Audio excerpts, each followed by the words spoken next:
Welcome to this week's edition of Mob Talk. I'm Dave Stratweiser. And I'm George Anastasia with the Philadelphia Inquirer. George, this week we're going to stir the pot a little bit. There was a very, very high-profile wedding a couple of weeks ago right across the street here, and lots of the fellas showed up. Yeah, I mean, law enforcement is interested in who came and where they sat, and what does that all mean?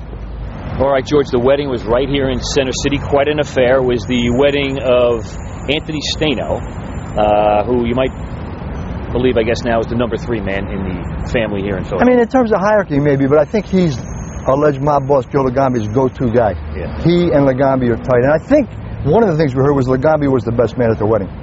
It's one of the many tidbits that are coming out of this event. Lots going on here, lots of guests. Give me some numbers.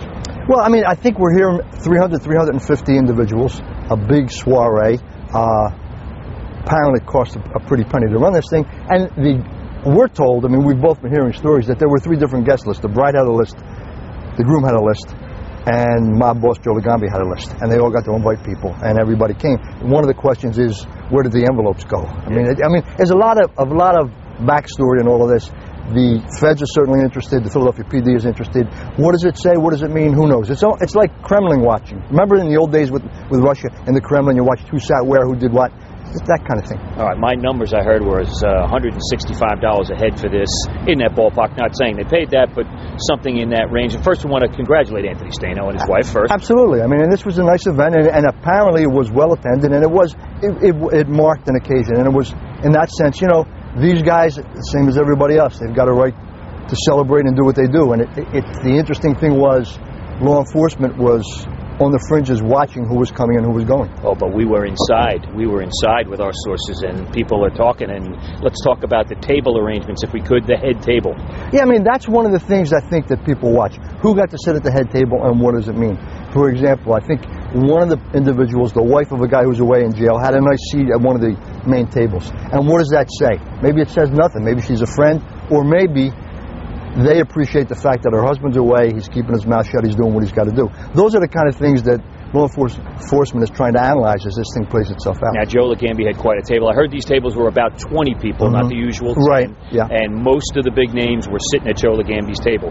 Gaten Lucibello, Joe Ligambi, obviously, a number of other guys right there at the head table. You would expect that. I also was told there was a New York table.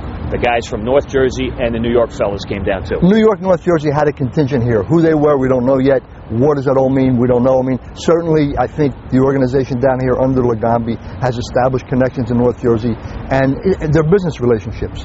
And there's always an interest in how do these guys connect, and what are they doing, what are they about. This was a social event, but it's also a chance to sit down and talk in a setting where, you know, you can have a few drinks, let your hair down, and discuss things that may or may not be on the table for the future, those kind of things. All right, some discussions maybe at the lawyer's table. There was a lawyer's table, too, I'm told. There always is. All the high-profile lawyers, Joe Santaguida, I'm told Ed Jacobs was there, Greg Pagano was there, some of the other lawyers who are expected to handle any kind of indictments that come down the road here. Yeah, I mean, this is the defense team, and these guys, I think, have had discussions in the past.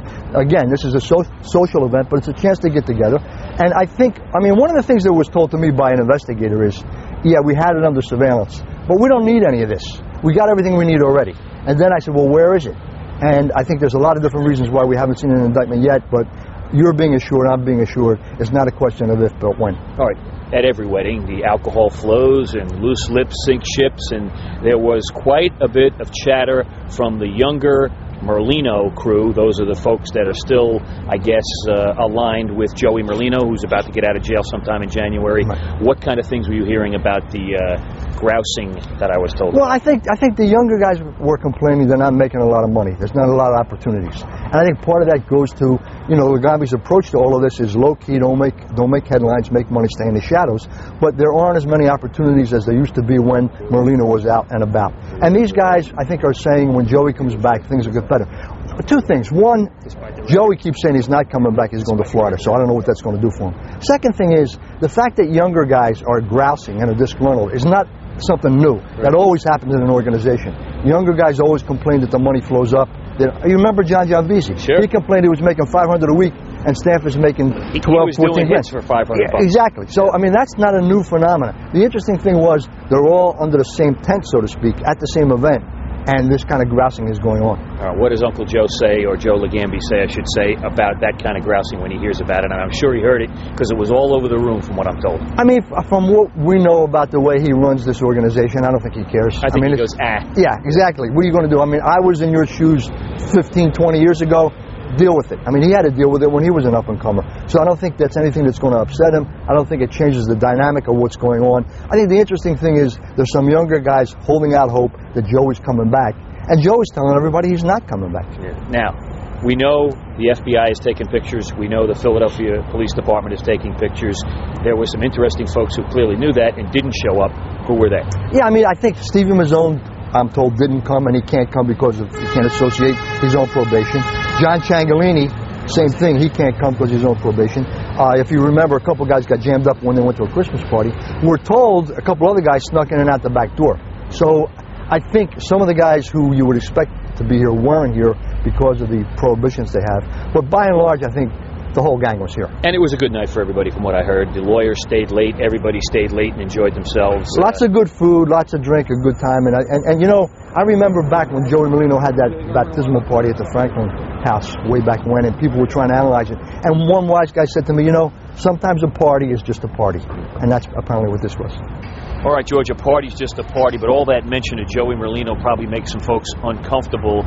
Does this kind of act as like a predictor of some potential problems down the road? I think it depends on what happens when Joey gets out. If these guys are indicted and in jail, there is no problem because they're off the streets. If Joey goes to Florida, does he use somebody to be his proxy here?